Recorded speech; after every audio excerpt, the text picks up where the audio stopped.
Сегодня мы увидим лучших бойцов вечера. Мейн-карт турнира проходит при поддержке компании TXT Group.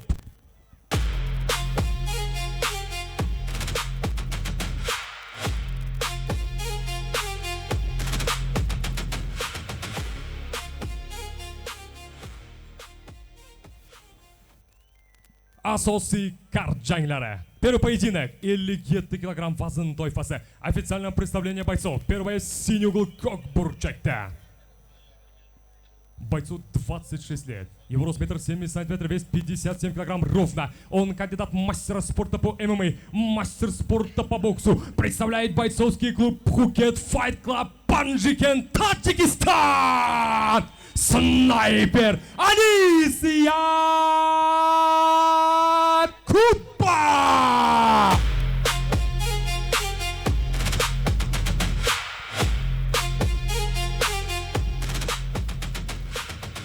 Raqibi Qizil burchakda. Hamyurtimizning yoshi 26da, bo'yi 165 сантиметров, vazni 57 килограмм. Он мастер спорта по ММА, мастер спорта и чемпион Узбекистана по боевому самбо. Представляет Fighting Club Шамиль Самарканд. Мотиватор Амирjon Gafurov.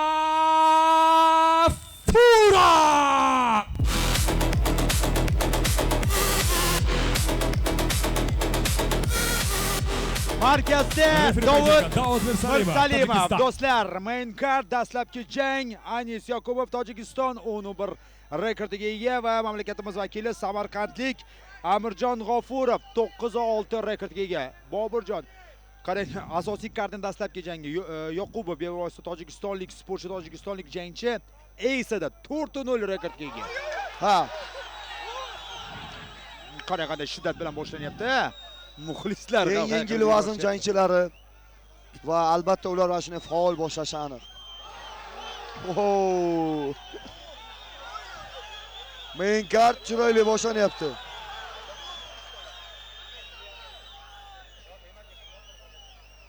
Birgina Eagle FC'da imkoniyatni boy bergan ekan Yakupov. Birgina jang o'sha Eagle FC'da qolgan barcha g'alabalar Open FC, Ace turnirida 4-0 menimcha ajoyib natija hisoblanadi. Bu jangni adashmasam oxirgi bo'lib o'tgan Ace turnirida ko'rgan edik. Yo'q, Manguda. Ha, Manguda ko'rgan ekanmiz. Tajribali, o'zini bosib olgan jangchi. Tuzada zarba.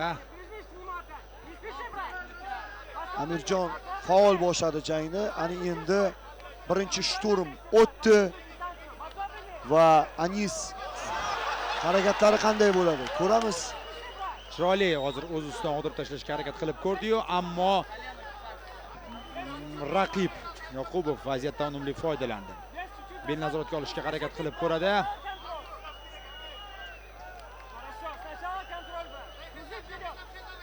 Demak, hozirda biroz toliqqanligini ko'rib turibmiz ikki jangchini ham, chunki boshi juda ham faol boshlandi jangda va ana endi haqiqiy motivator taxallusiga ega bo'lgan Amirjon ko'rsatadi deb umid qilamiz. Tushunib turibdi raqib juda kuchli ekanligini, tushunib turibdi barchasini. Shuning uchun ham menimcha erta shu start oldi, finish qilmoqchi bo'ldi. Jang avvalda hali raqib moslashmasdan, raqib ulgurmasdan nimagadir reaksiya amalga oshirishga, ammo hozircha o'tmadi. Bu yoqqa qanday jarayon davom etadi do'stlar, birgalikda kuzatamiz. Ana endi birinchi o'rinda hozirda chidamlilik chiqadi. Bu chunki haqiqatan bu jang osonlikcha bo'lmaydi. Ko'rib turibmizki, Yakupov jangni passivlikka tortyapti, ya'ni jangni tempini tushiryapti. Bir maromga o'tkazib qo'ymoqchi, xuddi shunday.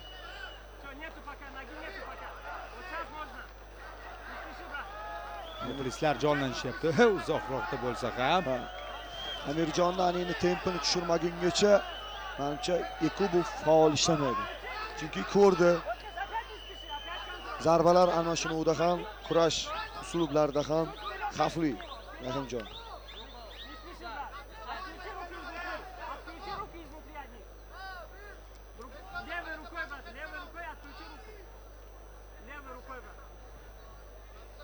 Qani qo'lini qanday harakatlantirishga muvaffaq bo'lyapti Yoqubov. G'ofurov esa G'ofurov biroz toliqdi. majbur. Himoyalanishga majbur bo'lyapti va 1,5 daqiqa qoldi. Raund tugashiga Kam emas. kam emas, bu yetarlicha daqiqa. Yuz ifodalaridan bilib turibmizki, birozgina kislorod yetishmayapti. G'afurovga Va tinimsiz mana shu so'nggi yo'llanayotgan tuzuk zarbalari.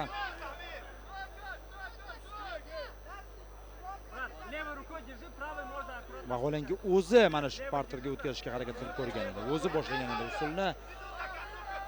Vaziyatni raqibga boy berib qo'ydi. hozir bu vaziyatdan chiqib ketish kerak. 1 daqiqa hozir vaqt qolyapti. Jangni boshini faol boshlaganligi bilan baribir imkoniyat hozir qo'ldan ketyapti sekin. Bu raundni boy beryapti afsuski.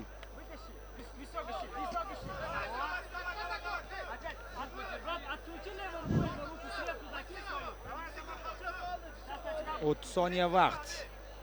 Endi hozir turmagan taqdirda ham vaziyatni saqlab qolishi juda muhim ahamiyatga ega. E'tibor qarating. Zarbalar Tizzasi bilan oyoqni bosib turibdi. Bu albatta bu raundlar davomida ta'sir qiladi bu narsa. Va birinchi o'rinda hozir bu narsa albatta raqib o'rnidan turib ketmasligi uchun oyoq harakatini chegaralash uchun qilinadi. Lekin baribir kislorod almashuv, qon almashinuvini bu chegaralab qo'yadi bu narsa. Haqiqatdan ko'rib turibmiz, Yekumov qanchalik darajada tajribali sportchiligini misoli bu. Mahoratli, kuchli. Nima qilayotganini his qilib turibdi. Va endi Amirjon hozir burchakda o'tirib sekundantlarni eshitgan holatda birozgina xayollarini yig'ib olish kerak bo'ladi hozir.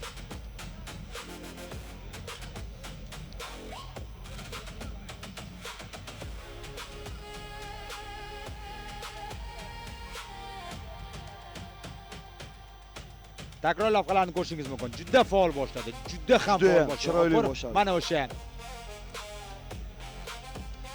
jangni parterga o'tkazishga bo'lgan urinish, ammo o'sha vaziyatda darhol qarshi hujum amalga oshirgan holda Anis Yoqubov vaziyatni o'z tomoniga og'dirdi.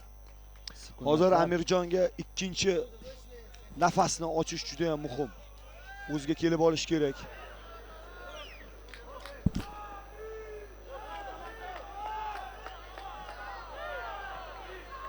Qo'llari uyushdi, qon aylanishi sekinlashdi. Ani endi xarakter birinchi o'ringa chiqadi.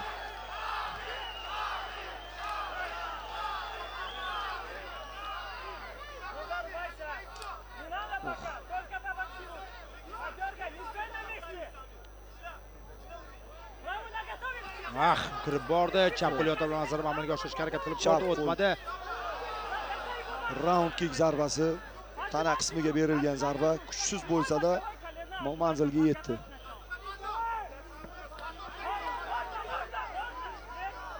Qolib ketish mumkin emas. Bo'ydorroq raqib. Qo'llarini qulochi uzun. Ammo ko'ryapti-da barchasini Yoqubov. Barchasini ko'ryapti. Raqib masofada nazoratni o'z qo'liga ushlab turibdi.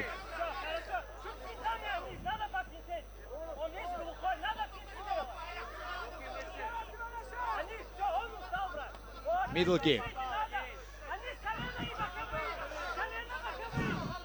Va mana vaziyatdan foydalanish mumkinmi?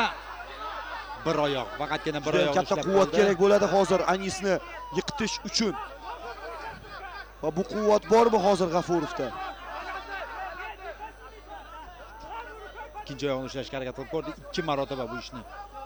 Yaxshi himoyalanyapti hozir Anis. Anis Yoqubov. Va har bitta vaznini G'afurovning ustiga tashlayotganligi bu albatta kuchni tortib olyapti. Juda ham katta kuch oladi hozir mana shu harakatlar. Qiyin vaziyat. Endi qiyin chuqur himoyada himoyalanish kerak. Hozir hakam to'xtatadi bu jangni. Shu so'nggi kuchini tegdan parterga o'tkazishga ishlatib qo'ydi. So'nggi o'qni otdi, lekin bo'lmadi. Shunchaki jismoniy imkoniyatlar bu yerda chegaralanib qoldi. Bu tana xuddi shunday ko'pgina jangchilar tayyorgarlik ko'rishadi, lekin jangda mana bunday holat bo'ladi. Bu Endi oldindan aytish qiyin bo'ladi. Bunaqa holat bo'ladi yoki yo'q, jangchilar oldindan aytib bera olmaydi. Bir qarashda hammasi joyidadek, lekin birdaniga odamdan kuch ketadi va mana shunday holatga kelib qolasiz. Xohlaysiz nimalardir qilishni, lekin o'xshamaydi. Back mount. Oyoqlarini yoyishga harakat qilyapti. Aylanishga urinib ko'rmoqda G'ofurov, ammo buning ahamiyati yo'q endi. Davod Mirsalimov diqqat bilan O'nlab zarbalarni o'tkazib yuboryapti. Hozir hakam to'xtatishi mumkin.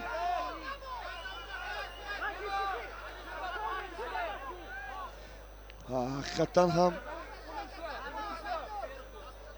tanada juda ham katta hozir bosim tushdi. Bu albatta bilinib turibdi. Jangchining shuni yuz ifodasidan ham bilinib turibdi. Rang ham o'zgardi, e'tibor qilsangiz. Bu hammasi o'sha tanaga tushgan agressiyadan darak beradi. Qulufni solmayapti, Yoqubov solmayapti, kutyapti. Quluf chunki vaziyatni. bilasizmi, hozir mana shu holatda quluf solish ham ortiqcha energiya oladi baribir. Oyoqlar qon aylanishini chegaralaydi qaysidir bir ma'noda.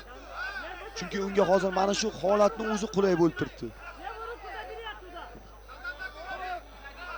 Mana endi soldi qulufni, chunki raqib oldinga qarab bordi.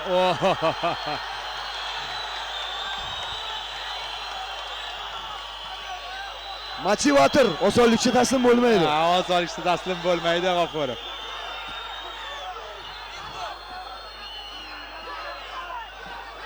Albatta shuncha xalq kuzatib turgan joyida u hech qachon osonlikcha taslim bo'lmaydi, oxirigacha urushadi. Ammo Yoqubov tajriba borasida ham shunchaki va kuchni ko'proq saqlab qolgan eng muhim jihatlardan biri. Hozir jang boshidanoq G'ofurov bosim uyushtirdi, lekin birinchi shtormni o'tkazib yubordi va Yoqubov ani endi ko'rib turibmiz, ko'proq kuch saqlab qoldi bu o'zidan. Demak, bilim qolyapti va G'ofurov haqiqatan ham o'sha dastlabki raundda, dastlabki soniyalarga asosiy urg'uni bergan, finishni mana shu tez amalga oshirishga harakat qilgan, reja amalga oshmadi, bu yog'iga endi tavakkal. Balkim qanaqadir bir muammolar kuzatilgandir. Jangni raundlar cho'ziladigan bo'lsa, qiyin holatga tushib qolishini oldindan sezishgandir sekundlar bilan birgalikda, jamoasi bilan birgalikda. Lekin hozir ham mana shu ikkinchi raundda ham 1,5 daqiqa endi ikkinchi daqiqasi o'tib borayotganda murakkab holatda edi G'ofurov. Ham qaytadan ham kuch topdi. Jangni saqlab qoldi hozircha.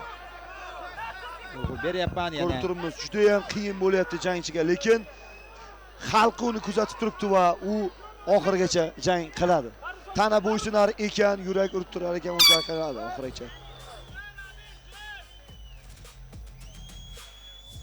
Ikkinchi raund yakuniga yetmoqda. Burchakda qanday holat bo'ladi? Hozir sekundantlar qanday fikr bildiradi?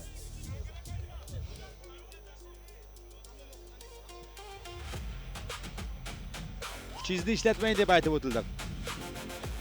Har bitta qilinayotgan takedown yoki zarbalar harakati juda ham katta kuch sarflab amalga oshirilyapti Amirjon tarafidan. Mana shuni nazarda tutgan bo'lishi mumkin burchagidagilar.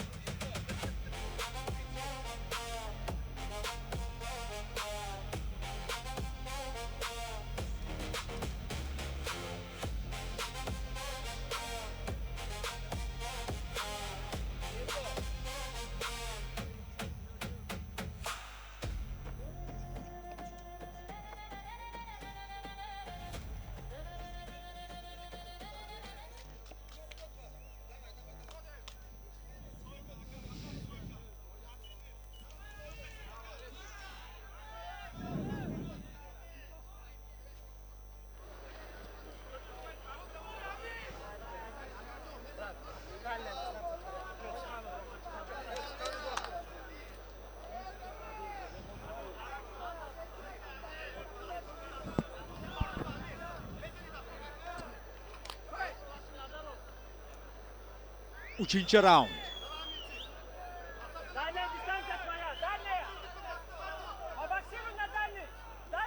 Jeb zarbalari bilan masofani saqlab turibdi Anis. Gabarit jihatidan ustunlik u tarafida, bo'y jihatidan ustunlik u tarafida. Va unumli foydalanyapti mana shu jihatdan. Shundan foydalana olyapti. Chunki bo'y pastligi hisobiga Amirjon energiyani sarflab unga yaqinlashishga, tavakkal qilib yaqinlashishga to'g'ri kelyapti. Spinning back face zarbasi o'tib ketdi, Munzoga tegmadi.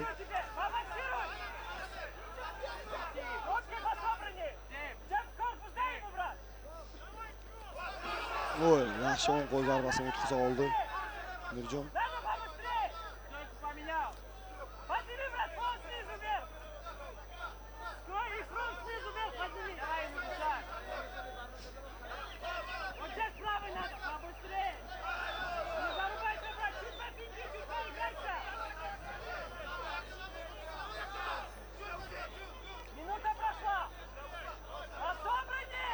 O'tib ketyapti, tegmayapti zarbalar hozir mana vaziyatda. Ha, aytganimizdek bo'y borasidagi ustunlik ham biroz aytilganidek qo'llar, oyoqlar sekinlashganligi hisobiga Anis zarbalarni ko'ryapti va shunchaki ozgina o'zini ortga tortyapti va zarbalar havoda qolyapti. Juda osonlik bilan hozir jangni parterga o'tkazdi. Oktagon chetiga taqab oldi raqibni va zarbalar yana yo'llayapti. Tirsak zarbalari o'tyapti haqiqatan. Amirjon faol himoyalanish kerak, aks holda referi aralashishga tayyor turibdi.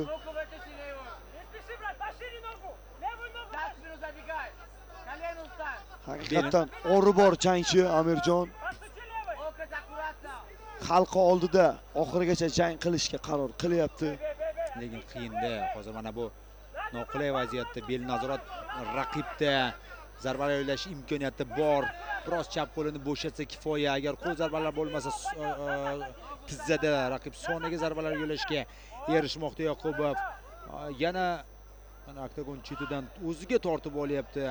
Tarafni o'zgartiryapti. Bir tarafdan endi bu tarafdan qulayroq o'ng qo'lda unga himoyalanish kerak, hozir harakat qilish kerak. Ogohlantirdi, darhol harakat qildi. Referi ogohlantirish bilan harakatni boshladi. Raund yarmi ortda qoldi.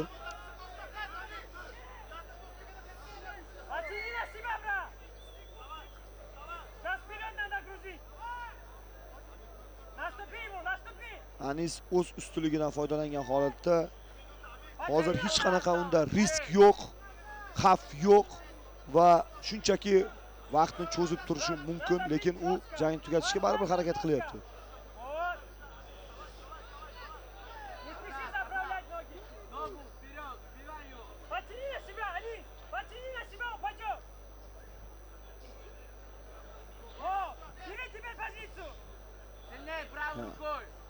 Jismoniy tayyorgarlik tarafidan biroz haqiqatan yaxshiroq tayyorgarlik ko'rgan ekan Yakubov. Yokida aytganimizdek hamma narsa joyida bo'ladi. Bir qaraganingizda jangchida hamma narsa joyida, mashg'ulotlar vaqtida barcha narsani nazorat ostida ushlaysiz, lekin jangda nimadir bo'ladiki, tanamiz bu oldindan aytib bo'lmaydi va bu tana bo'ysunmay qoladi. Xuddi mana shu holatni hozir ko'rib turibmiz G'afurovda. U harakat qilyapti, lekin tana bo'ysunmayapti. Kimuraga olish ko'rdim hozir. Lekin bolani shunchaki yetishga harakat qilyapti. Juda noqulay vaziyat, juda ham. Aylanib olishga ham imkoni yo'q. Ushlab turibdi Yoqubov, imkon bermayapti. Faqatgina endi jang yakuniga yetishini kutadi. Boshqa chora yo'q.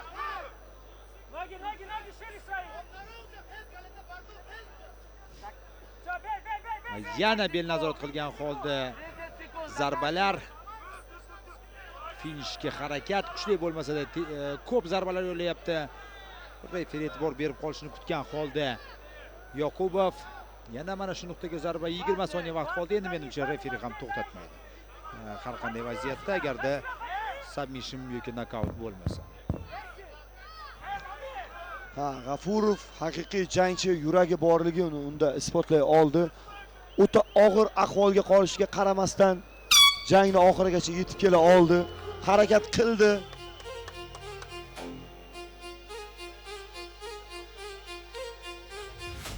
Hozir uyalish kerak emas G'afurov bunaqa chiqish bilan.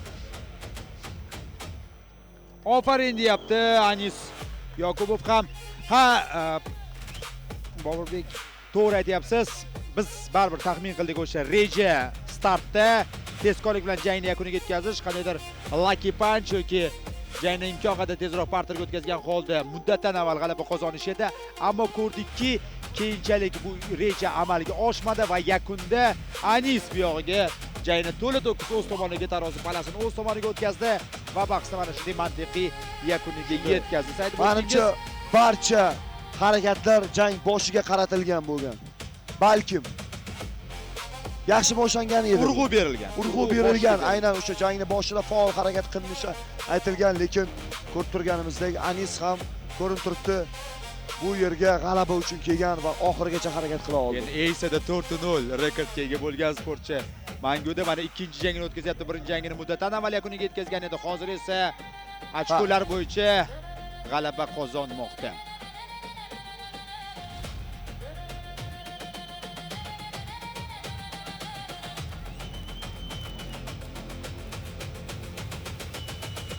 Bakir Vechni oktagon o'rtasiga qarab harakat qilyapti va endi g'olib aniqlanadi.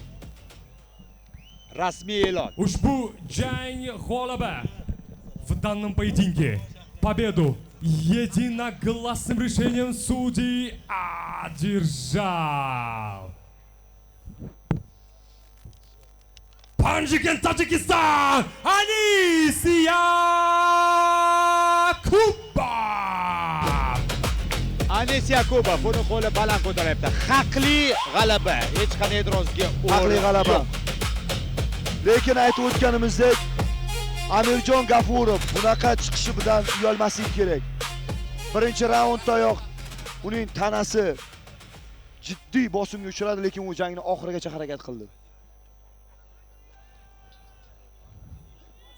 Анис, поздравляю с победой. Надеюсь, у тебя есть что сказать.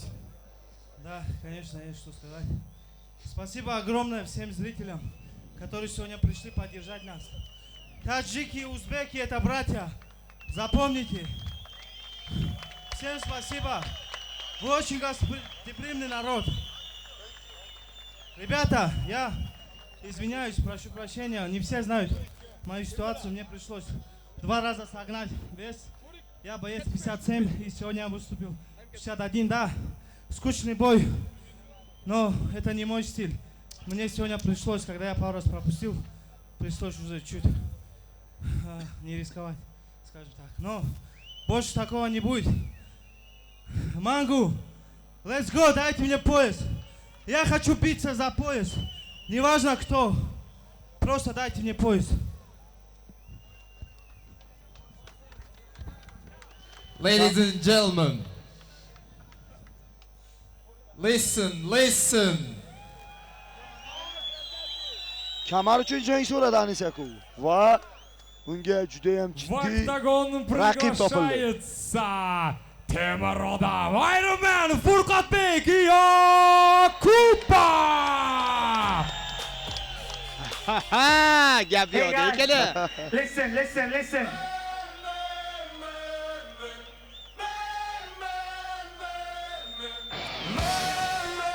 Anis Yakubov.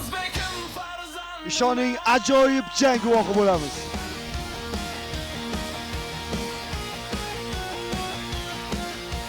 Bizga mana bunday qarama-qarshiliklar kerak. Face to face do'stlar, Furqat Yoqubov, Anis Yoqubov. Yoqubovlar qarama-qarshilik bo'lar ekanda. Relax, ребята. Anis Yakubov. Таджикистан против Фуркатбека Якубова. Бекзат Аке, как я понял, это чемпионский поединок. Да, конечно, это чемпионский поединок. Мангу 5, дай бог, в сентябре. Sentabr oyida Mangu 5 turnirida birinchi poyisimiz o'ynaladi.